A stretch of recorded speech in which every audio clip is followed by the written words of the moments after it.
And welcome back to Late Night Love. I'm Jazz. She's Levy. And tonight, the show where the lights are low, the tea is warm. My tea is not warm. No. And the questions get real. Tonight, we're sitting with the quiet stuff, the insecurities we hide at work, the fears we carry into love, and the complicated truths that show up in our closest relationships. From wondering whether a coworker's comment was an insult, to obsessing over your crush you don't even want, to teens who swear they're more mature than the adults raising them. This episode is all about the moments that make us ask, why the heck am I like this? So settle in, take a breath, and you are in good company tonight. This is true because I say that all the time. Why am I like this? Why the heck am I like? Well, I spent a lot of my life going, why the heck am I like this, frankly. Right? You lived my life as with an anxiety disorder, thinking that it was just how people were. Yeah. Yeah. Not knowing that I wasn't necessarily different than everybody else, but my interpretations of the world was not exactly accurate. It wasn't exactly wrong, but it wasn't exactly accurate either. So, missed some nuances at times. But that you were able to, over time, learn how to navigate that.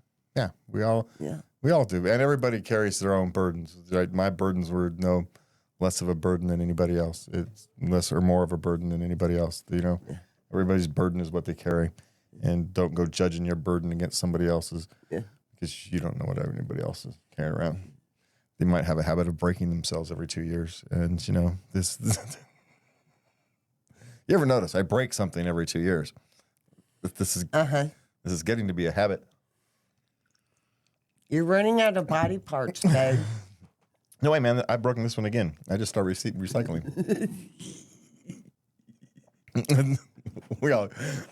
Problem is, I'm no longer young. And man, was this week sore. Oh, my God. Well, you're in a wheelchair now, and you're at work, and you're pushing yourself around with the wheelchair. And it's carpet. It's not like thick carpet, but it's not, you know, it's community center carpet. So it's not great carpet. So it's nice and it's relatively hard from a carpet's perspective, but it's still not like rolling around on hard floor. Yeah. So it just makes it a little harder. You end up using your leg, which then, of course, is the leg that you're using for everything else. Your one good leg to help kick you along so you make everything easier. Well, of course, then your leg gets sore at the end of the day, too, because now and then you got to go back and use... Anyway, I didn't sleep well for a few days. So, yeah. Anyway, I haven't slept well in 10 days, frankly. But I know. Well, because you have to sleep on your back. Yeah, that's starting to ease a little bit. But yeah, I have to be careful, which means...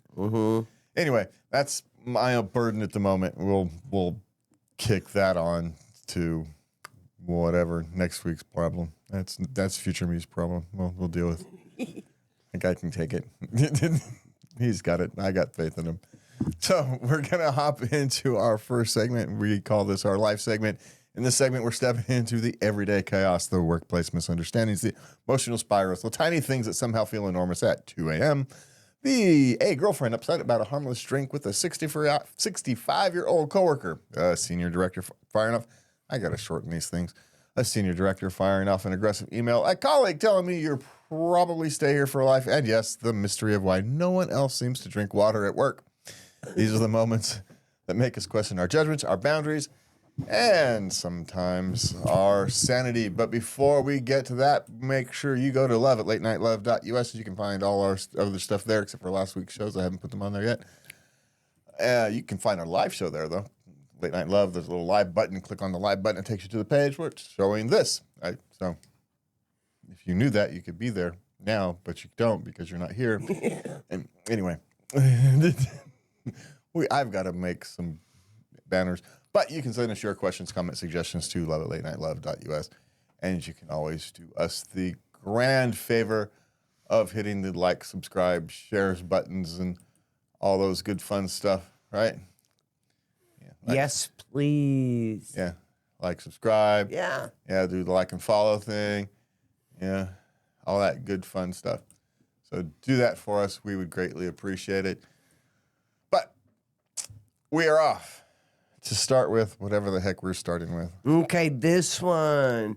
Oh, I think it's especially poignant because I turned 65 on Sunday. And this one, my girlfriend of 2 years is mad that I had a drink with my 65-year-old worker. Now, I said coworker, but actually he's the boss. Yeah. And let me tell you what, a 65-year-old is not interested in a 34-year-old. I'm sorry, I'm just not. Well, not necessarily true, but generically speaking, it's probably just having a drink. Someone's getting With ready the to- boss. Yeah, not even Yeah. this. That's not even a drink with the boss. It's just it's the man that's the boss, the 34-year-old. Yeah. Oh, he's 30. Wait a minute. My 34 male. He's 34. Yeah, he's 34. The coworker is 65, Yeah. likely getting ready to retire, correct? Yeah. That's the whole thing. Probably going out to just to be friendly. I guess I'll stop worrying about things you shouldn't worry about. She's 32. She should be over this. Yeah, but you know what happens. There's a rough patch in the relationship, right? You know Yeah. how things ebb and flow. So you're at an ebb point in the relationship, and something abnormal happens. It's out of character a little bit. Okay. It's not something. So I don't want to be defensive of her, but I'm gonna toss her a bone. Yeah, she's feeling a little insecure. Okay, maybe she doesn't handle it very well, and being at 32, she's at the age where, all right, you should start being able to handle these things. Well, it would be helpful if he didn't just arrive home late and not tell her first. Yes, see, these are things that you can do to mitigate at least some of the issues. So maybe the issue isn't so much that you went to have a drink with your 65-year-old coworker, it's that you didn't tell her, hey, me and what's her name? She's getting retired, so we're gonna go have a drink, and I'll be home a little bit late. Yeah. Thank you. That's all we need. Yeah. So, Yeah. because you never know, she may be trying to surprise you with something, and then you come home late that day, and and next thing you know, you've created a mortal sin that you had no idea you created, because normally it's perfectly fine if you come home late, but that one day you decide to come home late without saying, it's only going to take me 20 minutes, it'll be fine, and it ends up taking you an hour and a half. So you didn't really think that it was going to take that long, and that's the day she had planned something special for you. And next thing you know, you stepped on a landmine that you had no idea what you were walking into.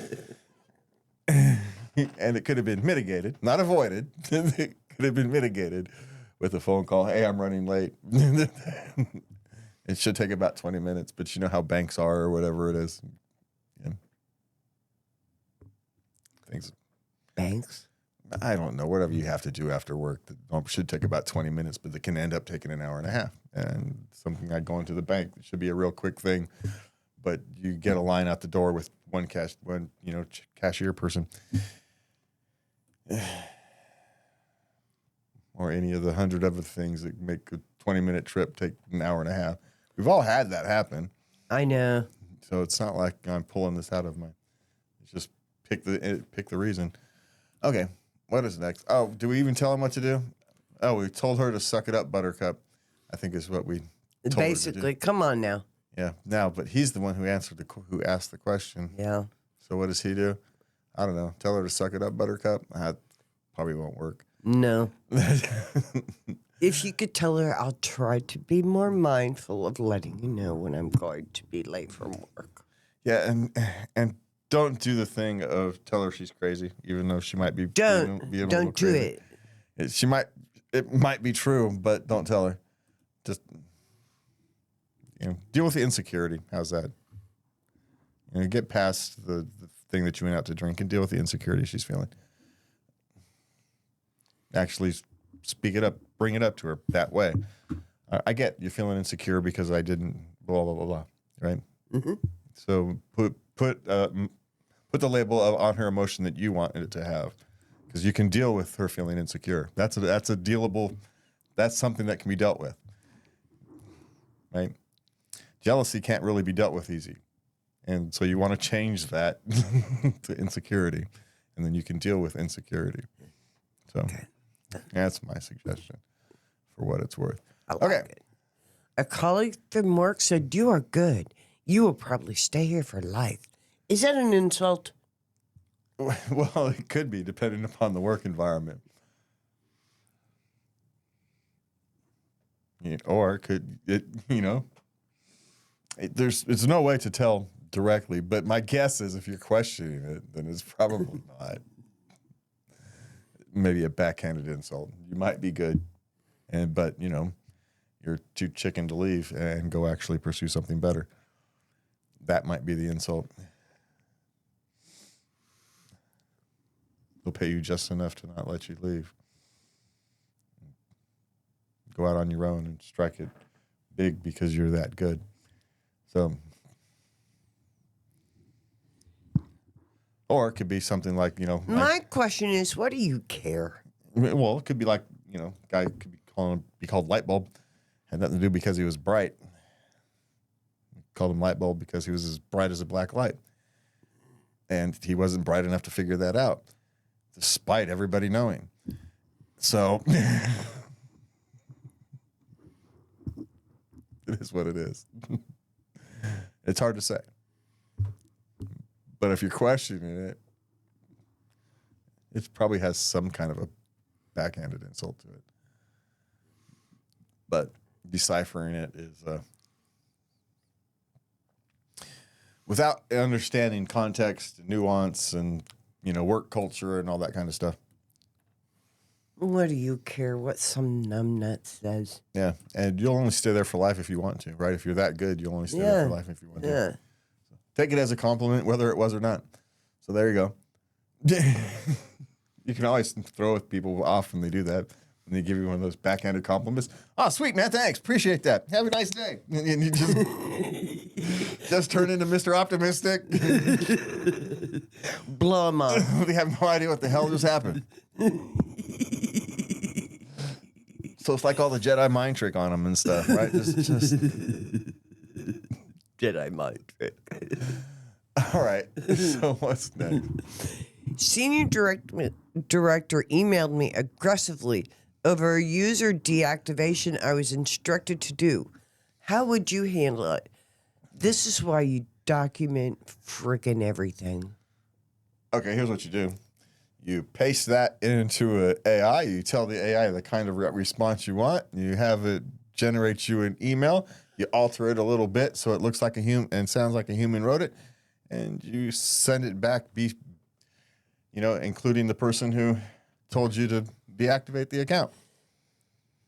Someone instructed you to do it. So if someone instructed you to do it, you include them on this email.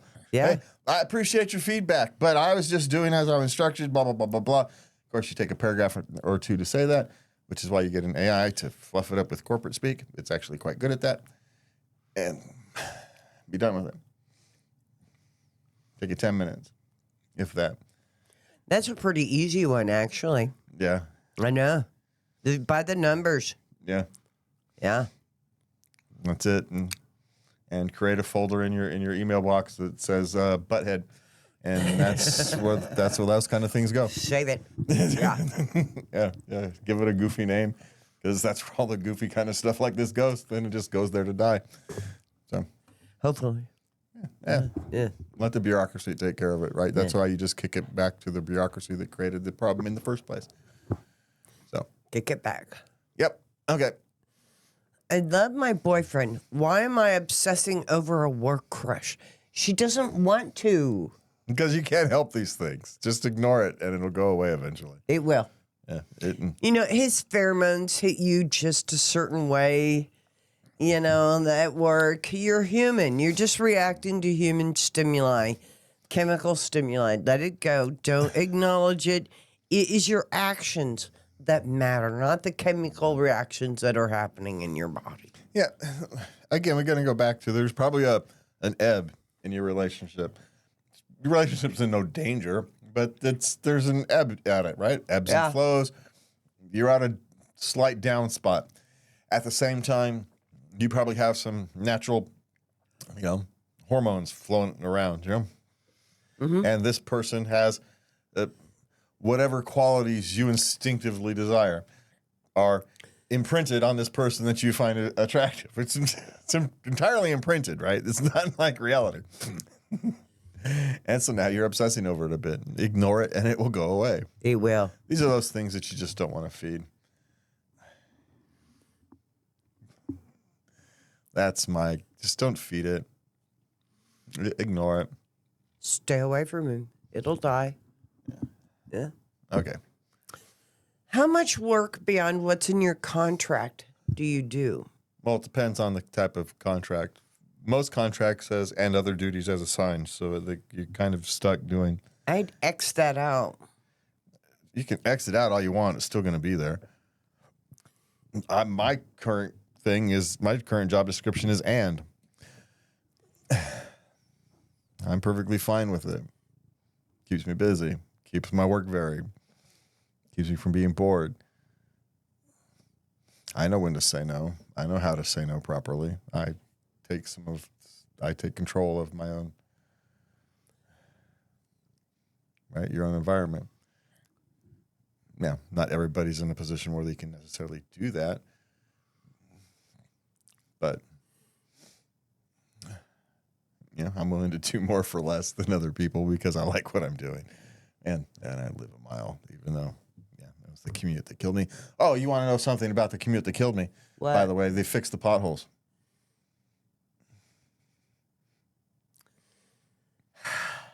Of course they did. Of course they did. Fixed the potholes last week.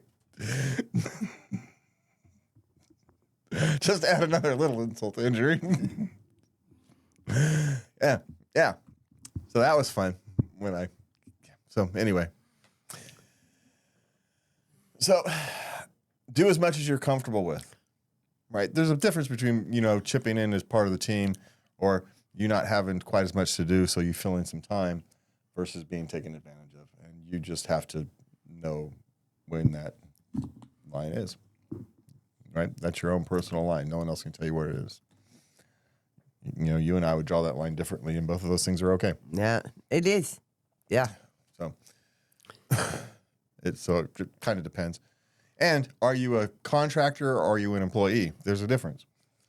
If you're a subcontractor, you do exactly what's in your contract, right? If you're a gig worker or a contractor, you don't do anything past what's in your contract. Absolutely not. Absolutely not. If you're an employee, it's got a little different story. So, okay. Should I be compensated for my time on a business trip? They paid for the trip, the flight, all the meals and everything, and they think that should be compensation. They're not paying her for the week that she worked. Well, she still gets her 40 hours. No, they're not paying her that. Well, she still gets them whether they want to pay or don't want to pay her or not. She's only there because it's her job. She's doing her job. Yeah. So all that other stuff is they have to pay for because that's the cost to send her there. Yeah. Plus her wages. Yeah. So your solution? If they I don't know of any state where that's legal. So It's not. So at worst you would create go to your local, your regional workers protection agency. But, frankly, a strongly worded letter from a half-decent lawyer might do the trick.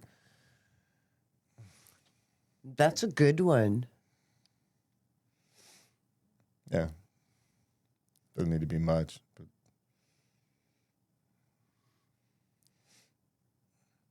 actually, this is one of those things where HR would actually be in your favor because it's protecting the company from a future larger, right? This is where you use their systems in your favor. Yeah. HR is there to protect the company, not you. Well, in this case, protecting your pay is protecting the company from a future issue with the government and fines and all kinds of stuff. So in this particular case, HR is an option. Ooh, yeah, definitely. And so if HR says, well, no, this is how we do it, well, now you've got to buy the proverbial low hangers and you can squeeze. You go into your workers. Yeah, you go find yourself a workers lawyer. Better business. You just go find yourself a workers lawyer. One of the I can't think of the name, but I can't think of the name. What is the Employment Development Department? Is that what it is? no, I just can't think. Each state's going to have their own quasi name for it, but Okay. it's the Equal Employment Board or something like that. Okay.